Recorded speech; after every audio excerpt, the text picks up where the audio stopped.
Kwa hiyo mara nyingi adui anajitahidi watu waone vibaya ili wawe na hofu, ili wawe waoga. Adui anapambana ili utazame vibaya kama yeye anavyotaka, ili ujae hofu na ujae uoga na ujae mashaka, uwe mtumwa wake. Fungua kitabu cha Mathayo 14 mstari wa 30. Biblia inasema Petro alitembea juu ya maji. Yesu alimwambia njoo. Petro akatembea juu ya maji, akapiga hatua, anatembea vizuri pasipo tatizo. Lakini ghafla alipokuwa akipiga hatua akauona upepo. Mwambie jirani yako, akauona upepo. Mwambie tena.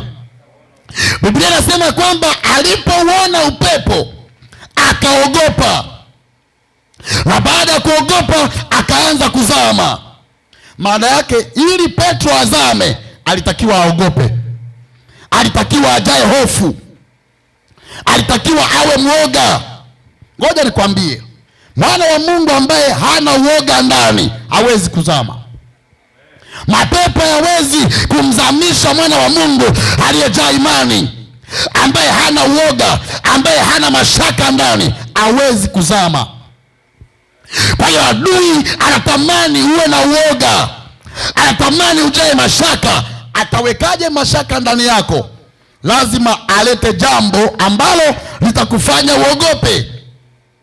Lazima kuoneshe jambo ambalo linaogopesha, jambo ambalo linatisha. Na ndio maana Petro alipoanza kupiga hatua akauona upepo, akaogopa. Alipoogopa akaanza kuzama.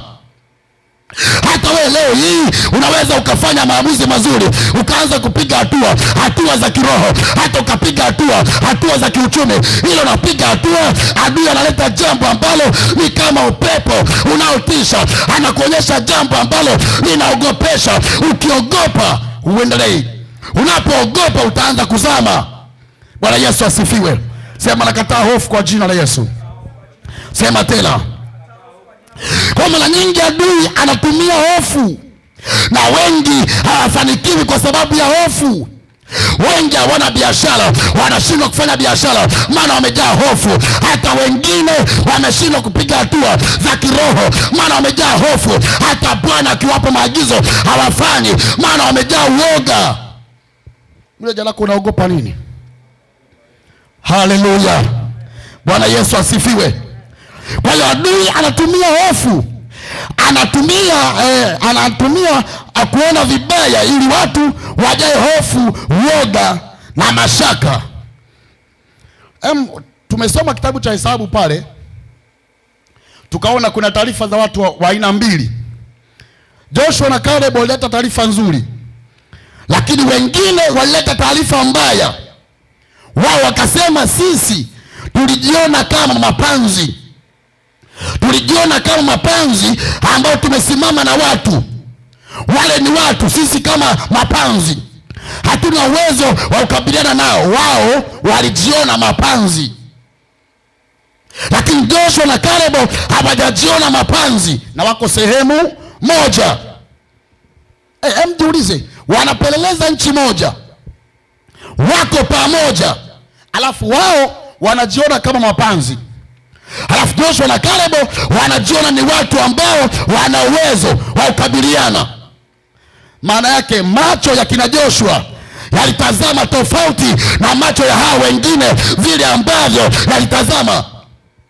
Kuna namna ambayo adui anataka uone, kuna vile ambavyo shetani anataka uone, kuna vile ambavyo ulimwengu wa roho wa giza unataka uone juu ya maisha yako.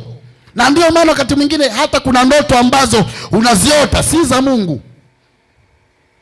Kuna majira ambayo unaweza kushangaa unaota ndoto za ajabu. Unaota ndoto ambazo wala hazina mwelekeo. Yaani adui amelenga kudhoofisha. Anakuonyesha vitu ambavyo wala sio vya Bwana. Anakutazamisha vitu ambavyo vimelenga vidhoofishe imani yako.